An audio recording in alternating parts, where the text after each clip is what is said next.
I was still holding the steaming caramel apple pie in my hands when my father, Richard Hayes, 64 years old, looked me straight in the eye and said with a voice as sharp as broken glass, "Return the $50,000, Victoria, or do not ever come home again." The words cut through the warm smell of roasted turkey and cinnamon candles, shattering the fragile illusion of Thanksgiving into something cold and merciless. My 26-year-old sister Melissa gasped dramatically, clutching her napkin as if she had witnessed a crime, while my 37-year-old brother Nathan avoided my gaze, staring down at his untouched plate, complicit in silence. My mother, Eleanor, 61, stood frozen near the counter, her hands trembling as she tried to arrange the crystal dish, but her eyes would not meet mine. In that moment, the family I had spent years supporting with quiet sacrifices turned into a courtroom, and I was the only defendant condemned without trial. I felt the heat of the pie dish burning into my palms, yet the chill that spread through my chest was colder than the November wind outside.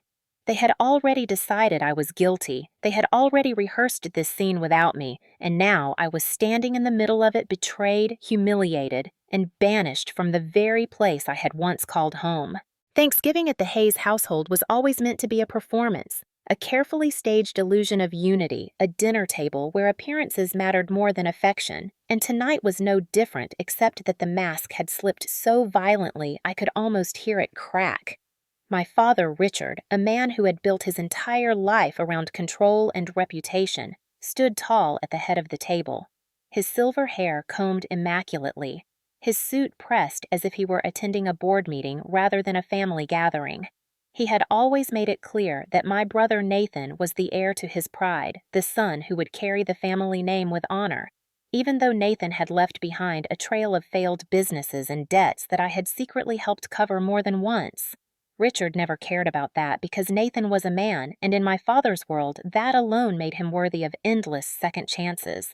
My mother, Eleanor, moved silently in the background, her eyes weary from years of compromises, her voice rarely rising above a whisper when Richard spoke. She had once been a woman with warmth in her laughter, but years of being overshadowed had turned her into someone who confused peace with silence. She was the keeper of traditions, the one who polished the silverware, embroidered the tablecloths, and kept the family rituals alive. But when it came to loyalty, she always bent toward my father, even if it meant bending away from me. Melissa, my younger sister, had never hidden her resentment toward me. At 26, she still drifted from job to job, often leaning on the safety net my parents provided while throwing sharp remarks about how my career made me cold and detached. She liked to paint herself as the fragile daughter, the one who needed protection, and my parents obliged, falling for her tears, ignoring her manipulations. I had caught her more than once sneaking money from my mother's purse when we were teenagers, but every time I spoke up, my parents dismissed it as jealousy. That pattern had never changed, only grown more dangerous with age. Nathan, at 37, wore the mask of the weary son, a man who claimed the world was unfair, that success was rigged against him, and every failure he endured was someone else's fault. He drank too much, borrowed recklessly, and treated responsibility like an optional burden. And yet, to my father, he was still the chosen one, the future of our family, the embodiment of everything a man should be. While I, despite my degrees, my hard work, my career in forensic auditing, was still just a daughter, an afterthought, someone to be tolerated until I stepped out of line. The house itself reflected their values. The dining room was lined with photographs of Nathan's Little League trophies, his high school football victories, Melissa's childhood pageant ribbons, but there were none of my awards. No sign of the scholarships I had earned, no trace of the nights I spent studying by candlelight during blackouts to win my way into college. My life was erased in those walls, replaced by the curated image my parents wanted to display. It was not that I had not given to them because I had. When the roof needed repairs and Richard refused to admit we could not afford it, I covered the cost. When Eleanor was hospitalized with pneumonia and the insurance did not cover the full bill, I signed the check. When Nathan defaulted on yet another loan and his creditors came circling, I arranged a payment plan through contacts at the bank. When Melissa wanted to enroll in a fashion program she later abandoned, I was the one who quietly wired the tuition. Each sacrifice was meant to buy belonging, to prove that I was not just the outsider they pretended I was, but every dollar, every effort disappeared into a void of silence. Tonight, when they accused me of stealing $50,000, I realized with icy clarity that none of my sacrifices had ever been remembered.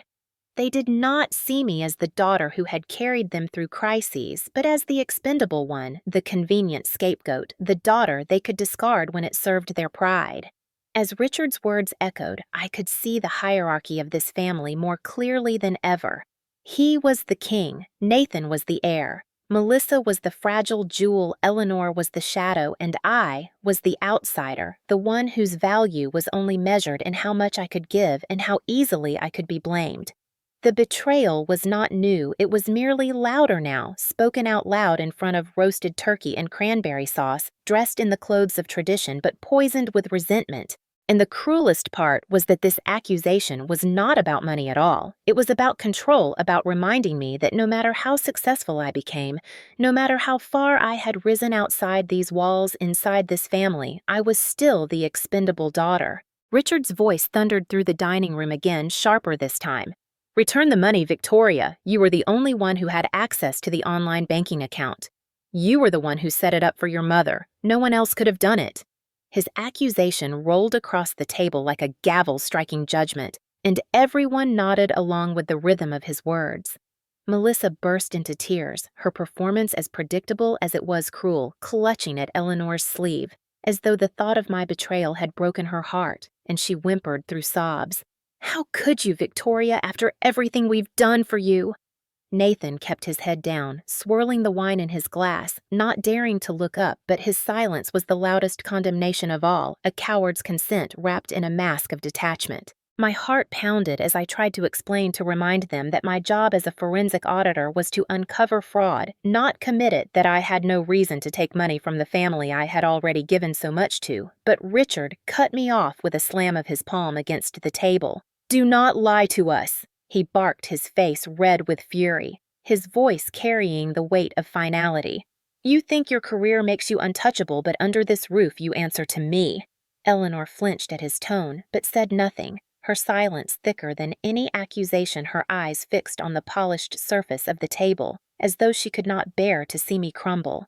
I turned to her, desperate for some shred of support, whispering, "Mom, please, you know, I would never steal from you," but she only shook her head slowly, her lips pressed together, and murmured, "Just return the money, Victoria, and this will be over."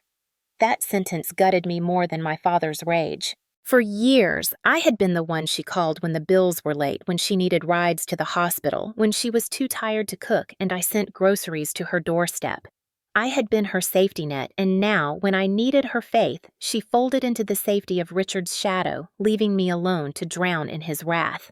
Melissa seized the moment, dabbing her eyes with the corner of her napkin and adding fuel to the fire.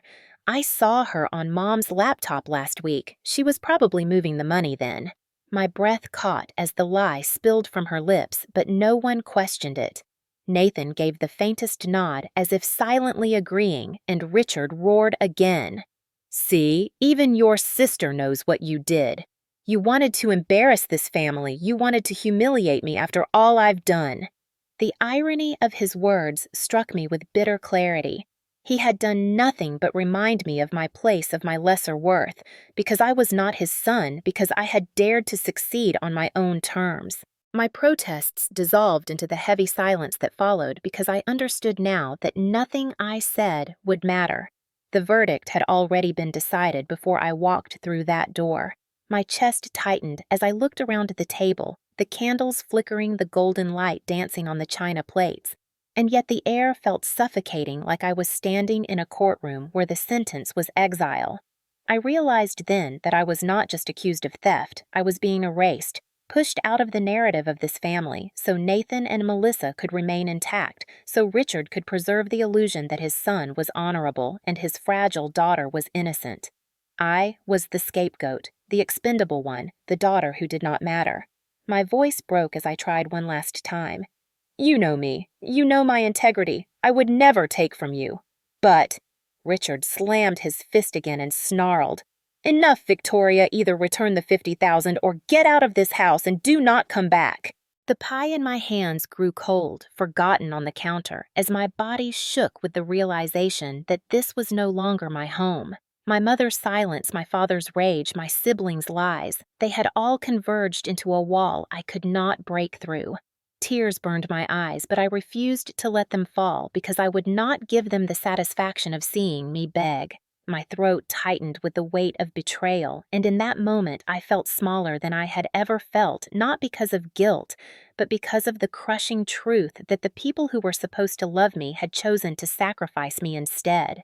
The humiliation was complete, the room suffused with their judgment, and I stood there stripped of belonging, my heart pounding with the knowledge that I was utterly devastatingly alone. For a fleeting second, I clung to the thin thread of hope that my mother Eleanor would break her silence and finally defend me, that she would remember the nights I stayed by her hospital bed, when pneumonia stole her breath, the times I worked overtime just to cover her medical bills, the groceries I had delivered every week when she was too tired to shop the quiet sacrifices that no one else noticed but her. I looked at her with desperate eyes, silently begging Mom, please tell them, you know I would never do this. Her hands trembled as she rearranged the serving spoons, a nervous habit I recognized from years of watching her fidget when Richard's temper flared. But when she finally spoke, her words fell like cold rain on my already broken heart.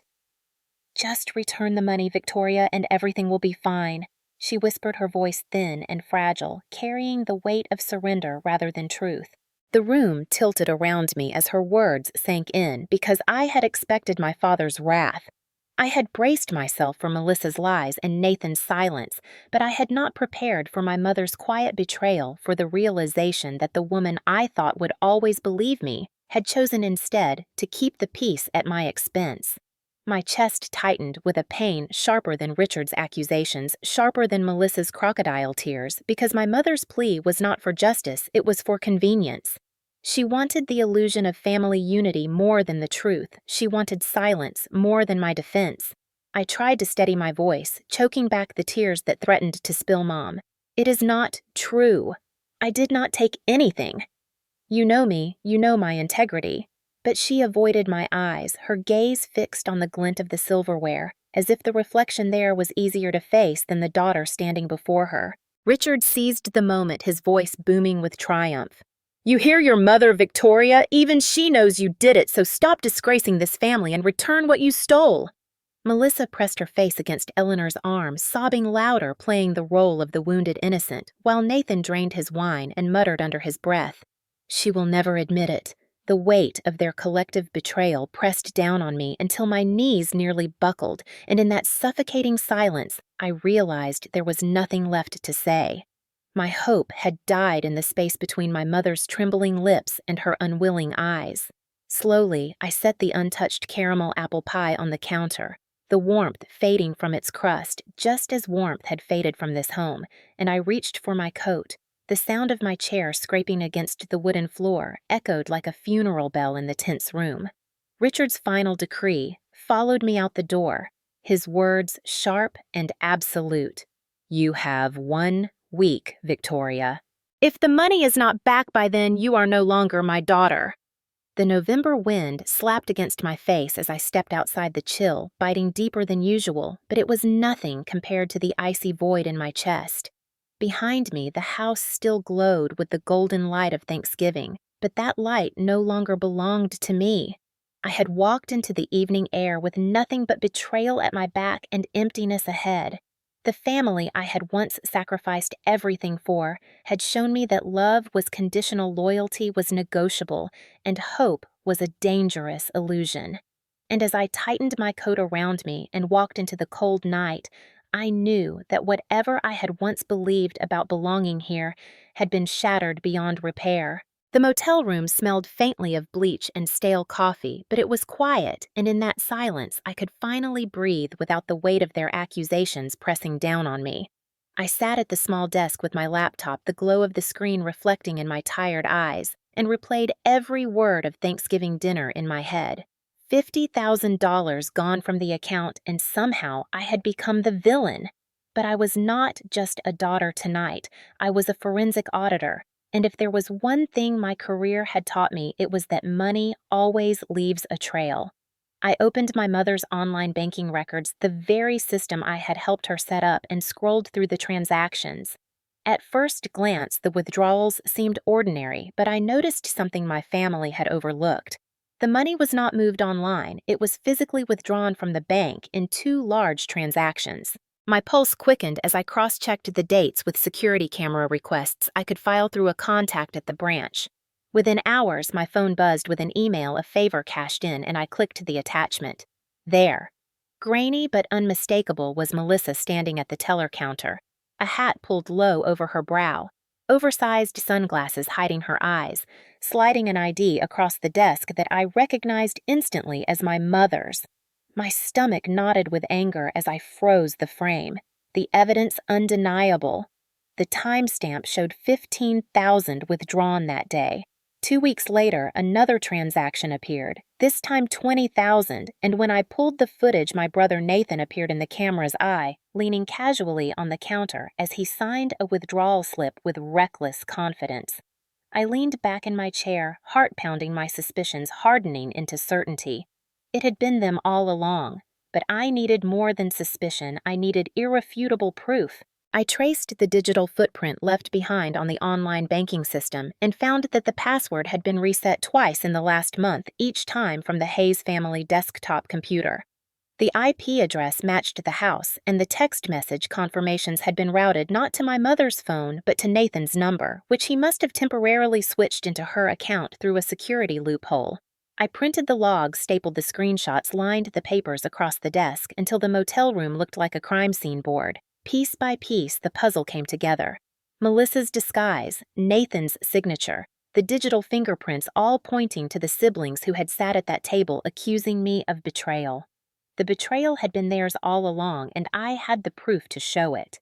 But as I stared at the evidence spread before me, I felt a deeper anger boil beneath my ribs, because this was not just about money, it was about erasure, about silencing me so they could take everything and leave me with nothing. If they had framed me for the 50,000, what else were they planning? The answer came the next morning when I dug into property records.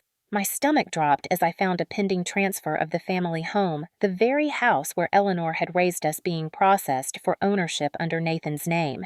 The documents bore my mother's signature, except I knew the tilt of her handwriting better than anyone, and these strokes were off the slant, too sharp, the loops too wide. A forgery, plain and simple. My father must have believed it was legitimate, his blind trust in his son covering the crime, but I knew better. They were not just stealing money, they were stealing legacy, the roof over my mother's head, the symbol of everything our family had ever claimed to value. I felt my hands clench into fists as the reality sank in. Melissa and Nathan had orchestrated this together, and Richard had played into their scheme by turning me into the scapegoat. They had wanted me out of the way, discredited, cast out, so no one would believe me when the house disappeared into Nathan's name. But they had underestimated me, underestimated the very skill set they despised, the very career they dismissed as unnecessary. They had underestimated the daughter they thought they could erase. I gathered the documents into a neat stack, tucked the photographs of the security footage into a folder, and placed the forged signature copies on top. It was not just proof anymore, it was ammunition. For the first time since that dinner, I felt the icy weight of despair lift, slightly replaced by the fire of determination. I was not going to beg them to believe me, I was going to make them face the truth, and this time I would not be alone because the evidence itself would speak louder than their lies. I closed my laptop, slid the folders into my bag, and looked around the cramped motel room. It no longer felt like a place of exile. It felt like a war room, the ground where I had gathered my weapons. The next confrontation would not be a dinner table drama, it would be a reckoning, and when I stepped back into that house, I would not come as the scapegoat, I would come as the prosecutor. The deeper I dug into the forged documents, the more grotesque the truth became. It was not just sloppy signatures and suspicious withdrawals, it was a coordinated plan to strip me out of existence, to leave me not only accused, but erased from any claim to the family legacy. The house on Sycamore Lane was more than a structure. It was where Eleanor had kept photo albums in the attic where childhood Christmas mornings unfolded, where Richard hosted his endless dinner parties boasting about his children, though in those stories I was always a footnote. Now that house was marked for transfer into Nathan's name, a legal maneuver that would have left Eleanor essentially homeless if she ever defied Richard and would have left me powerless to intervene. The form carried Eleanor's name in ink, but the moment I held it up to the light, I could see the imperfections. The loops of her signature were forged to the rhythm of her hand, missing the kind of discrepancy my trained eye was built to spot. It was not a random scribble, it was a calculated theft dressed up in legality. Nathan had likely coached Melissa to provide the ID, while he himself orchestrated the paperwork. Richard's blind trust in his son had been the final piece his disdain for me ensuring that my warnings would be dismissed. The irony was bitter. They thought their little performance at Thanksgiving had ended me, but what it had really done was wake the part of me they had always underestimated. I was no longer just Victoria, the daughter I was. Victoria, the auditor, the investigator, the woman who understood how to dismantle fraud brick by brick. I knew that money leaves fingerprints that lies unravel under scrutiny, and I had the kind of training they never imagined I would turn against them. I contacted a trusted attorney, sliding the evidence across his desk, the withdrawal slips, the surveillance photos, the IP logs, the forged deeds. His eyebrows rose with every page, and when I finished, he sat back in his chair and said, "This is enough to press criminal charges, Victoria. They could face prosecution for bank fraud and forgery." The weight of his words hit me, but I shook my head. I do not want prison bars. I want the truth to burn through their lies. I want the house protected. I want my mother safe, and I want them to face the shame of their betrayal. He nodded slowly, understanding that justice sometimes meant exposure, not just punishment. Together, we drafted a formal notice, a legal filing, that would freeze any attempt to transfer the house, halting Nathan's theft in its tracks. The papers would arrive at the courthouse by morning, but I knew I would not wait for a judge to reveal the truth. I needed to confront them myself face to face so there could be no denial, no shifting of blame, no whispered excuses. I imagined the look on Richard's face when the king realized his heirs were thieves, when the family he had built on pride collapsed under the weight of evidence. The thought did not bring me joy, but it brought me resolve. I packed the folders neatly, tucked them into my bag like a soldier preparing armor, and I rehearsed the words I would speak when the moment came. They would not see the silent scapegoat anymore. They would see the woman they had underestimated, armed with the law, with truth, and with the kind of clarity betrayal carves into the soul. As I zipped the bag closed, I caught my reflection in the motel mirror. My face looked older than my 28 years, the exhaustion of betrayal etched into the corners of my eyes, but beneath that weariness burned something fiercer, a determination I had never seen in myself before. They had tried to bury me with lies, but all they had done was plant me in the soil of truth, and now I was ready to rise. The following evening, I drove back to the Hayes house, the folder of evidence heavy in my bag like a weapon I was prepared to unsheathe. The windows glowed with warm light, the sound of laughter faintly drifting through the walls as if nothing had happened, as if the dinner had not turned into my trial just 24 hours earlier. I stepped inside, without knocking my heels, clicking against the hardwood floor, and the room fell into an uneasy silence. Richard looked up from his chair, his brows furrowing as though my presence itself was an insult. "You have nerve coming back here without the money," he snapped, his voice sharp with authority. I set my bag on the table and unzipped it slowly. My movements deliberate, controlled, no longer the desperate daughter begging to be believed, but the prosecutor preparing to deliver a verdict. Nathan leaned back in his chair with a smirk. Melissa crossed her arms, her mascara smudged from rehearsed tears, and Eleanor hovered near the kitchen doorway, her hands wringing the dish towel nervously. Without a word, I pulled out the first photograph and laid it on the table. Melissa at the bank counter, her disguise clumsy but clear enough for anyone to see. The silence thickened. Melissa's face drained of color, her lips parting in shock. Then I slid the second photograph forward, Nathan signing the withdrawal slip, his signature bold, undeniable. Richard shifted uncomfortably, his frown deepening as he glanced between the image and his son. "What is this?" he demanded, but his voice lacked conviction now. "Proof," I said coldly, "proof that I am not the thief you called me. Proof that your precious heirs are the ones who stole from you." Melissa sputtered. That could be anyone. But her voice trembled, betraying her panic. Nathan slammed his glass down and barked, "This is ridiculous! She is fabricating this! She always thought she was smarter than the rest of us." I ignored them both and slid the next document across the table, the forged deed with Eleanor's falsified signature. Eleanor gasped, her hand flying to her mouth as she recognized her own name twisted into counterfeit ink. My voice was steady, unwavering. "Look closely, Mom. You know your own handwriting. This is not yours. This is theirs." Richard snatched the paper, his eyes scanning it, his jaw tightening with each second. He wanted to deny it. I could see the muscles in his face fighting to hold the illusion together, but the evidence was undeniable. "You cannot run from this," I said, each word precise. "They framed me so they could steal from you, from all of us, and you let them because you would rather believe your son and your fragile daughter than the truth standing right in front of you." The room erupted. Melissa shrieked, "You never loved this family. You only cared about your stupid career. You thought you were better than us." Nathan cursed under his breath, his bravado cracking under the weight of exposure. Eleanor's eyes filled with tears as she whispered, "Oh my God, what have you done?" Her voice directed not at me, but at the children she had shielded for so long. Richard slammed the deed onto the table, his voice trembling with rage, not at me, but at the realization that his kingdom was crumbling. "How could you do this, Nathan? How could you let it come to this?" Nathan shot back, "Because you never said no. Dad, you always cleaned up my mess. You told me I was the future, so I acted like it." Melissa wailed, "I just wanted to feel equal. I just wanted something that was mine."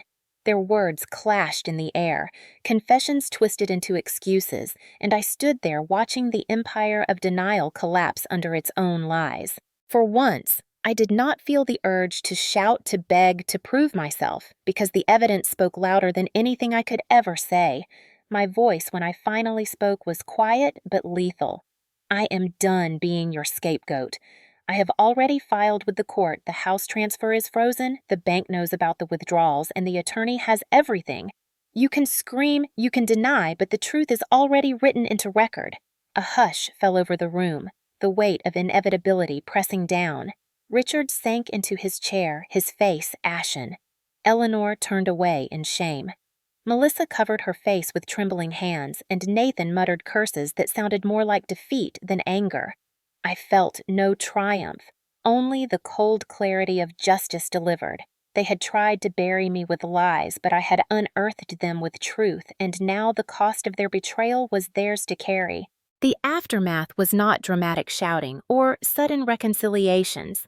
It was the slow unraveling of a family that had already been rotting from the inside.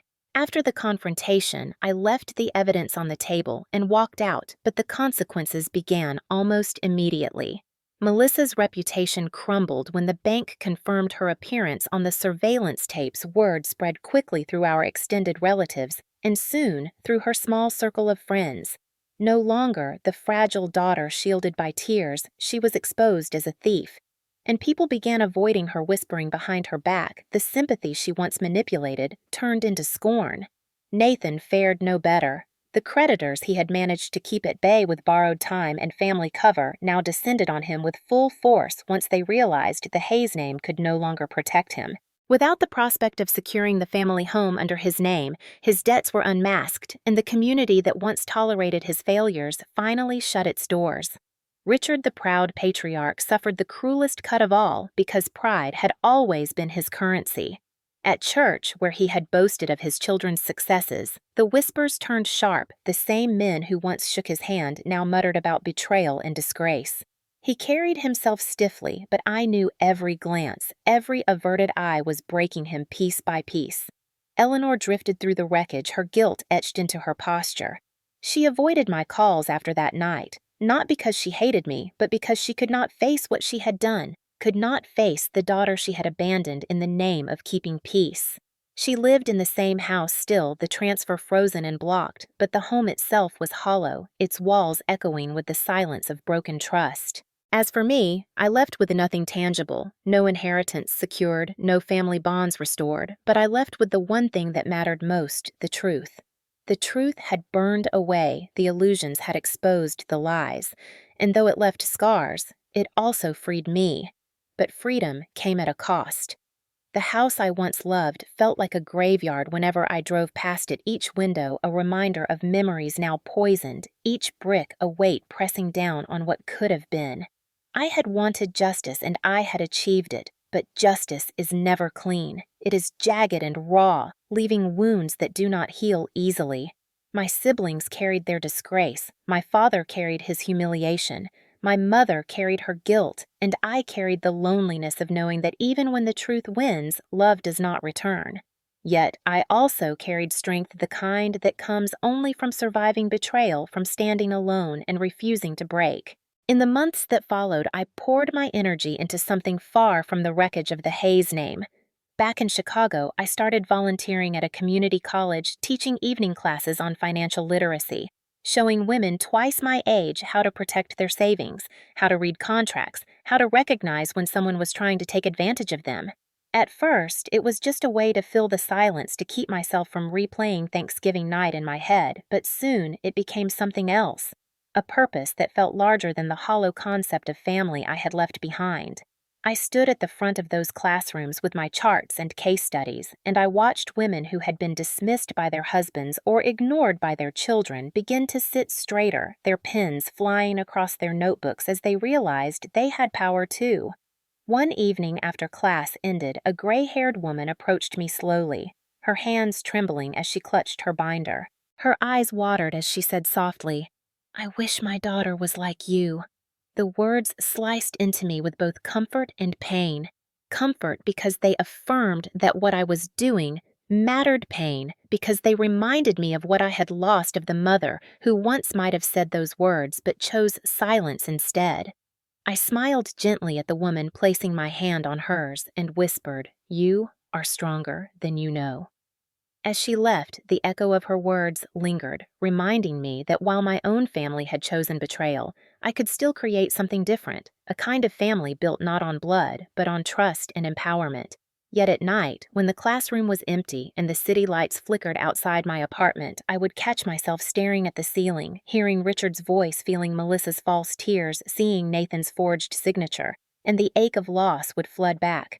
Justice had come, but at a cost. My siblings carried disgrace. My father bore humiliation, my mother drowned in guilt, and I bore the scar of knowing that I had been right, but never loved enough to be believed. Still, I refused to let that scar define me. Each lesson I taught, each woman who walked away with a stronger sense of control became a piece of my own healing. Betrayal had broken me, but it had also sharpened me, carved me into someone who could stand in the ruins and still build something new. I no longer waited for an apology that would never come.